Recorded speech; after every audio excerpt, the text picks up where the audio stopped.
Welcome to the Paisley Pirates Podcast, your ringside pass to players, coaches, and the people who keep the fire burning. The ship sails with all of you on board. Coming up in this episode. I left in 2011 to go join the army, so I was 17 at the time.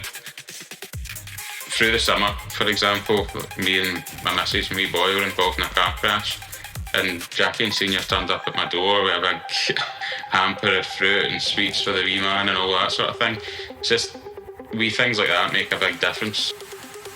You know, all hockey aside, probably being out on the ice with my wee boy, just getting him starting to play.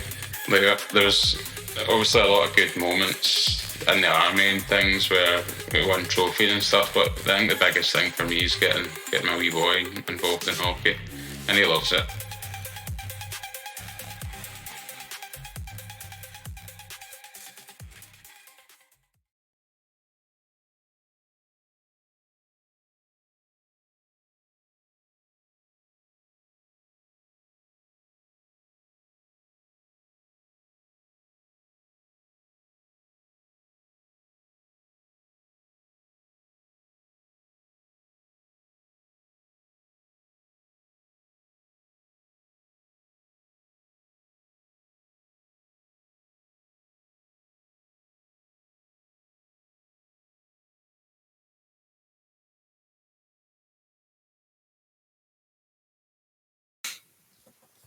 And joining me in this week's episode is a man that is no stranger to the Pirates. He's currently been away for a couple of weeks just now, but we really hope to see him back on the ice when he's good and proper and ready. Please help me welcome Fraser Kerr. Fraser, thank you so much for joining me. Thanks for having me, Calum. No, it's going to be absolutely great having a chat with you. You've been well knitted into the Pirates family for the best part of about 4 or 5 seasons now.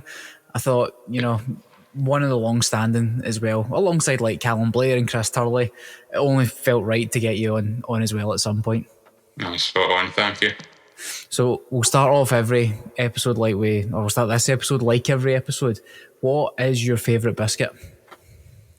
I've sampled many in the build-up to this question. But I'm going to go with, have you ever had the chocolate-covered custard creams at M&S?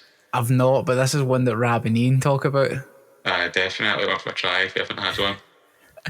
I will look into them. I've honestly not come across them yet. I don't know if you remember this. They brought out, it was during Easter, they brought out the big chocolate custard cream. Well, it was a big Easter egg in the shape of a custard cream. It was meant to be custard cream flavour. And it sold out like that, and I'm like, I wish I'd managed to pick one up just for the sheer audacity of it, but that's the closest thing I've seen. Well, I'll look out for it. On your recommendation, all right? So let's start right at the very beginning. How did Fraser get into hockey? So I kind of started skating when I was 6. Actually, I'd been to Braehead a few times before that, going back many years when it was the old sort of circle ice rink in the middle of the shopping centre. Remember that? That's where the pancake shop is now. Yeah, sort of downgraded, isn't it? I know. Or upgraded. It depends how you look at it. But yeah, I went on for a few sessions on there. I hated ice skating at first. My dad, he played hockey over in Canada. He was a goalie. He stayed over there for 20 odd years. So he was probably an influence of getting me started at hockey. And I started in at Coatbridge when I was, I think, 7. And then from there, I just kind of went to Kilmarnock sort of junior development and done all of my sort of junior hockey in Kilmarnock. So looking at your elite prospects, you did do a bit of work kind of early on in your career down south as well. How did that all come about? So I was in the army for 8 years. I left in 2011 to go join the army, so I was 17 at the time. Just turned 17 as well, so I kind of took a break for hockey between 2011 and 2015. Certainly a break from league hockey. and then I played where I could, to be honest, as I moved around the UK. I spent a few years over in Germany as well, just playing for rec teams and things like that. But no, it was good. The only thing with the hockey side is I struggled to, one, find a team, and then two, be committed. Because I was away so often, I would only play parts of the season here and there. So I know that a lot of the the military divisions and some of the emergency services also have hockey teams and hockey leagues. Was that ever an option to you at the time? Yeah, so I did play for like my core team, which was the Royal Signals, and then the Army team as well. So I had some good sort of rivalries with Gary Parker, who also plays for the Pirates, obviously. He was in the Navy. So that was good to have. The Army came out on top most times, I'd like to say. Should we get Gary on for a rebuttal then? He's not got any comeback to that. So looking back then, and obviously once you'd left the Army to do what you do now, but also play SNL League hockey, how much did you expect to still be playing now, and how's that relationship with the game changed over the years? Did I see myself playing now? I don't know, because I had that sort of break from hockey, and it's been sort of bit part here and there. I always wanted to get sort of settled in, playing for one team over sort of however many years, and like thankfully that's been the Pirates. I've enjoyed playing here.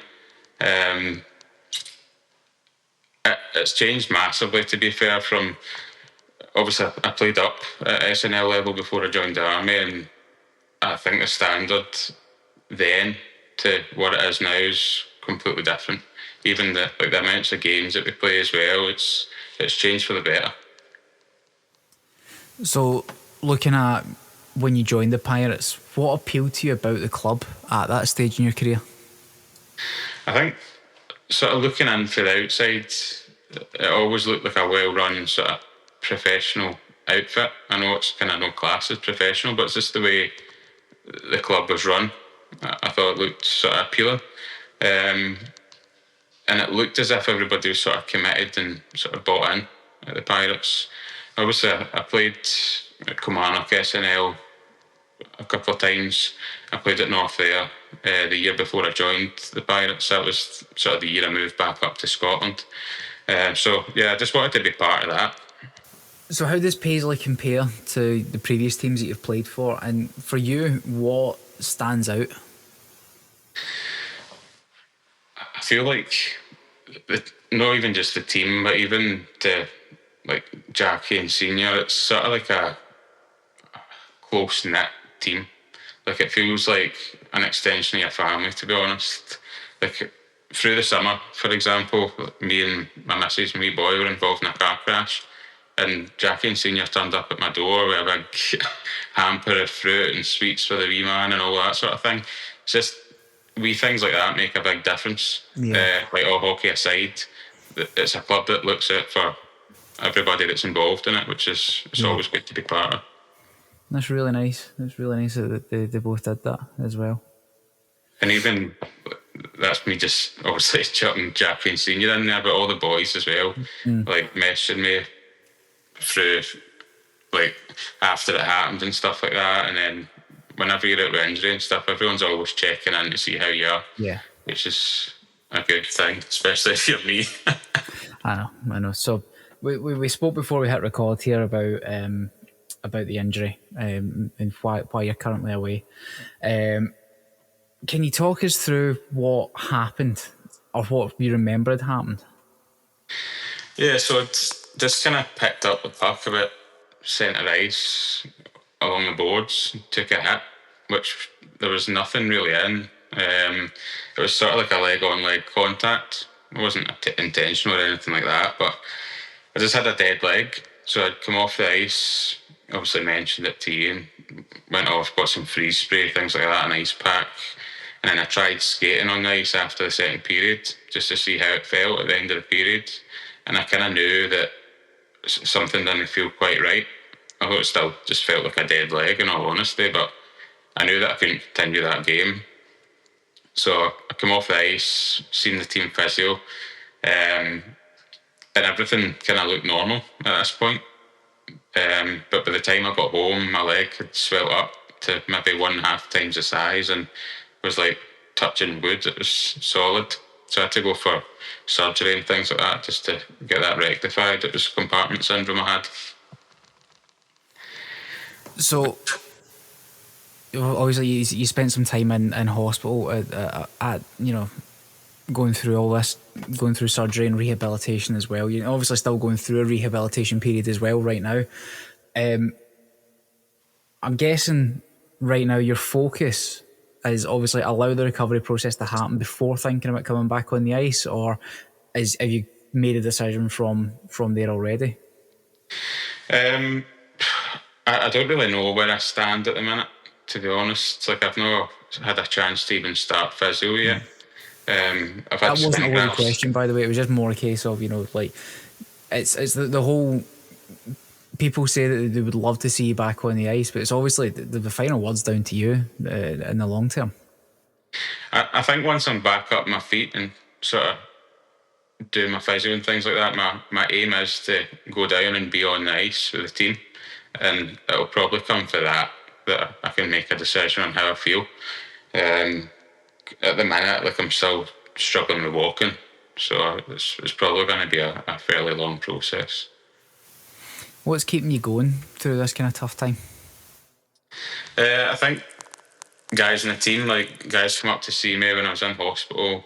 Like, they're always checking in on the phone throughout the day, coming down to see the boys on that game day at the weekend there. That was the first time I've properly been at the house, and it was a good feeling, just to come down, catch up with everybody, and see the hockey, and obviously to get that win, which made it even more special. So excellent. So overall, you're feeling positive about recovery at the moment? Yeah, definitely. I mean, every day gets a wee bit better, a wee bit easier. Excellent. I'm just looking forward to getting, like, the staples and stuff out my leg, because it's not been the best. I know. So, but that's you're no more surgery. You're just rehab and physio from here, hopefully. Yeah, and everything's looking positive. Like, my skin grafts and everything are looking healthy. So it's all sort of a straight road for here, I hope. Brilliant. That's good news. Obviously, it's been quite a difficult time, for yourself going through all this and the family as well. But it's good to know and good to hear that you've still got that positive outlook on the whole thing as well. Are the family the same? Are they in the same mindset? Yeah, 100%. I've got a wee boy. He's 3. Who's been really good, actually, like, really understanding, knowing that I can't play with him and things like that. But I think he's getting to the point now, he sees me up on my feet a bit more, and he's got his hockey stick out and he's grabbing mine. So it won't be too much longer until I'm back playing hockey in the living room. That's awesome. One step at a time, baby steps. That's it. Hey folks, Calum here, just dropping in with a quick message from the Supporters Club. We have now got the 2026 calendars available. You can pick them up from Marie Cadenhead up at the Supporters Club table on game days. Make sure you pick one up, help support the team, help support the Supporters Club and all the work they're doing to help support the team. There's some great photos in there. It's been perfectly designed, or so I've been told. But yeah, make sure you pick one up. Every little bit of funding from this will go back towards the team. And we want to say thank you to Marie for making this happen. So thank you, Marie. At this point in your career, injury aside, what motivates you the most? I think still want to compete and win trophies. I mean, it's something that I think over the time that I've been with the Pirates, we've always been sort of there or thereabouts. Like a team that's probably just been missing a piece or two, like over the course of the 4 seasons. But I feel like this year, between Ian and Rab, they've done a fantastic job at who they've brought in.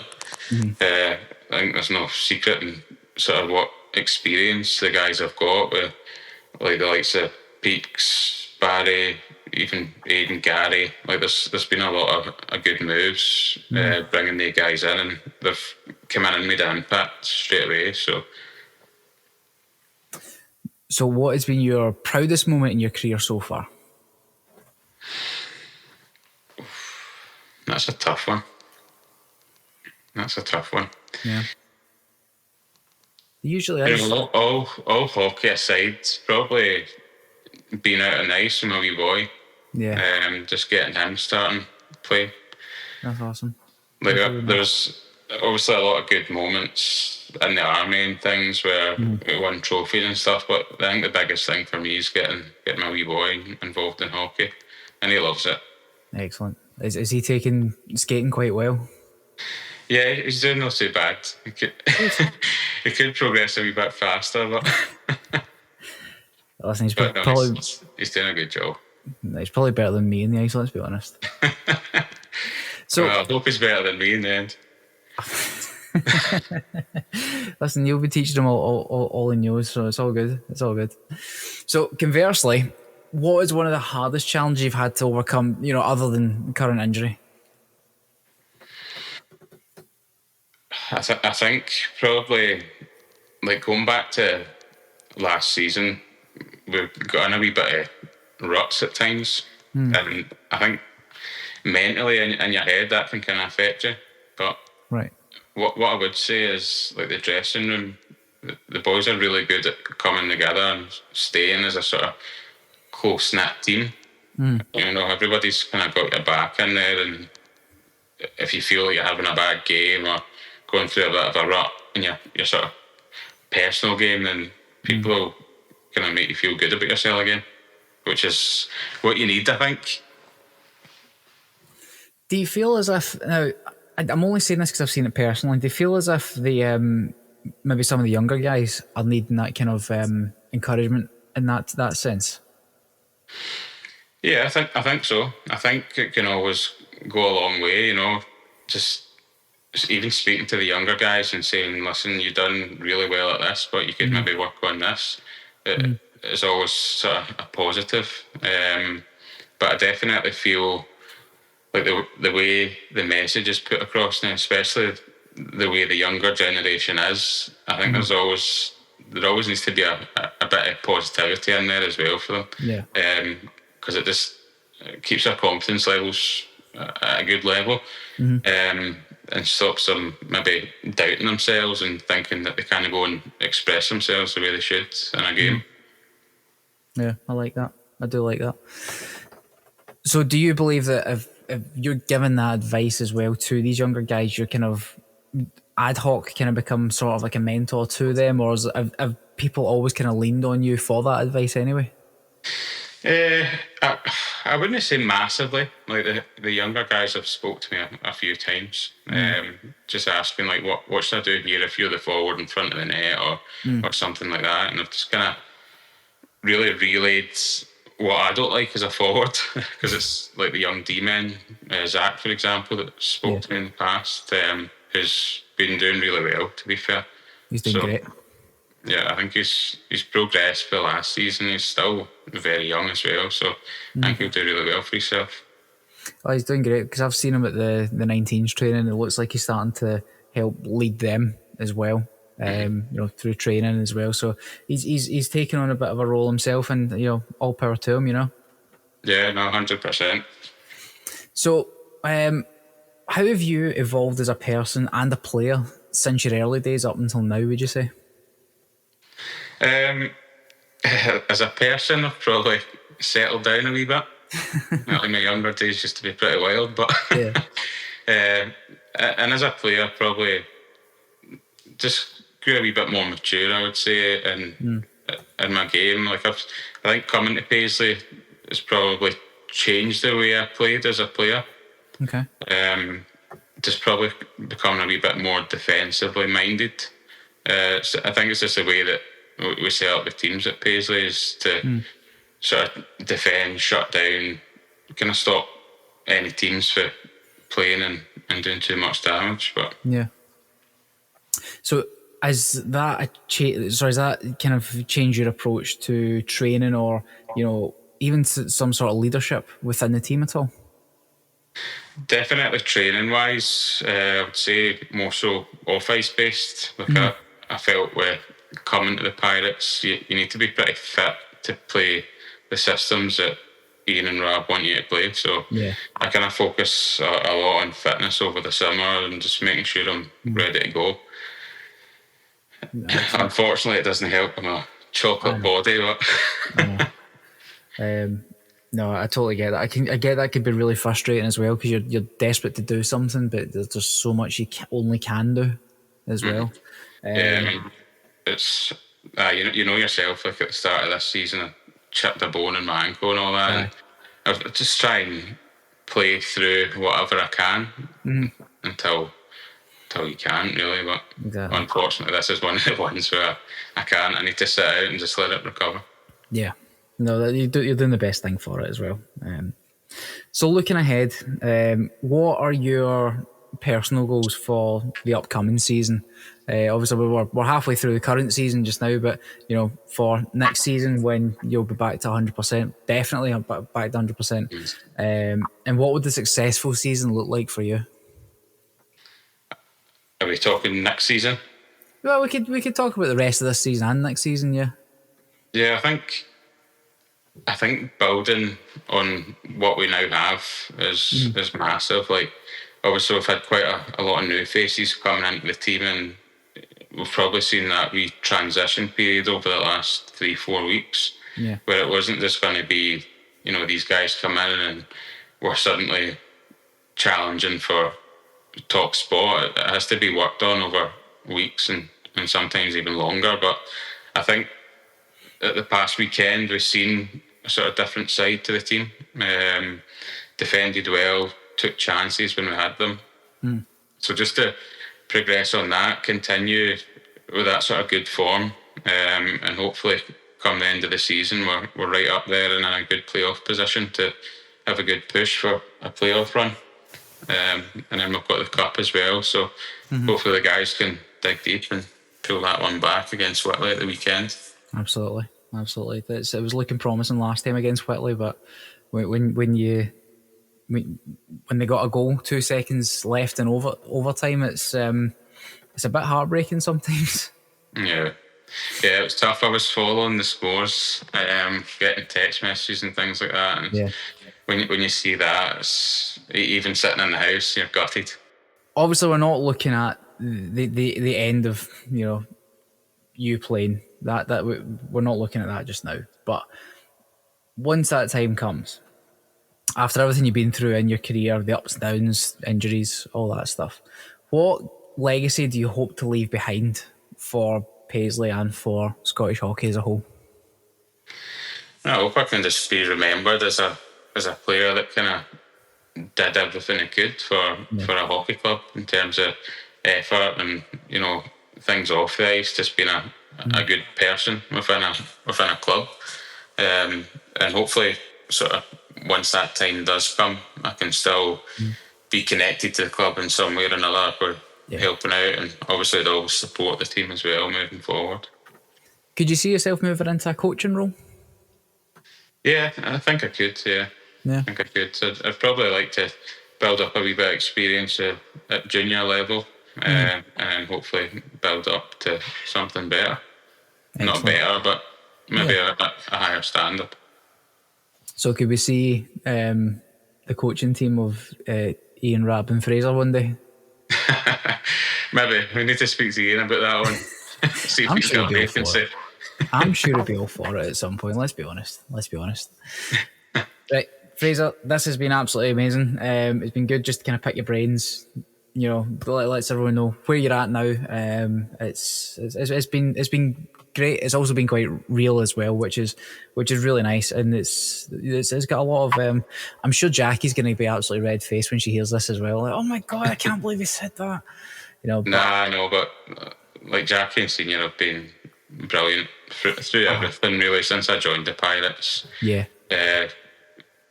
Just make me feel welcome at the club, and it's always been a nice atmosphere and good to be around the place. So yeah, they're an absolutely lovely couple as well. They're just so nice.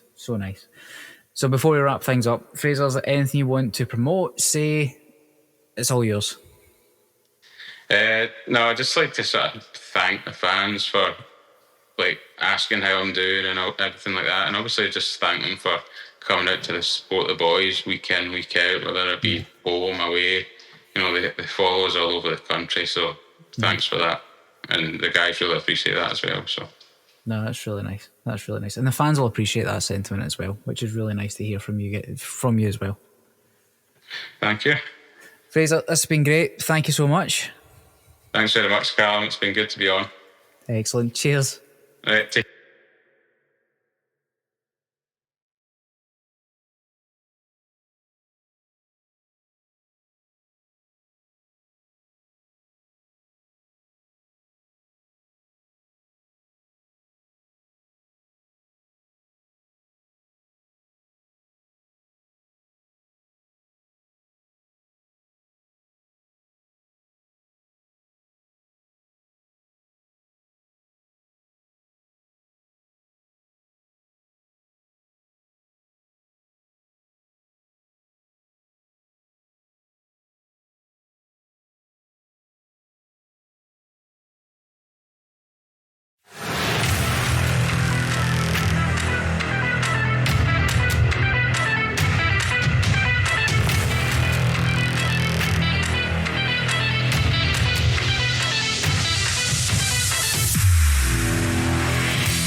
The Paisley Pirates are proud to be sponsored by Cold-Blooded Sports, Renfrewshire Council, cyclelane.co.uk, Custom Sports Stitch, Hillington Tyre Services, Al Gold Photo, Studio 13, Abbey Services, Crosscheck Clothing, Wild Haggis Protein, iLaws Scotland, and the Falk family.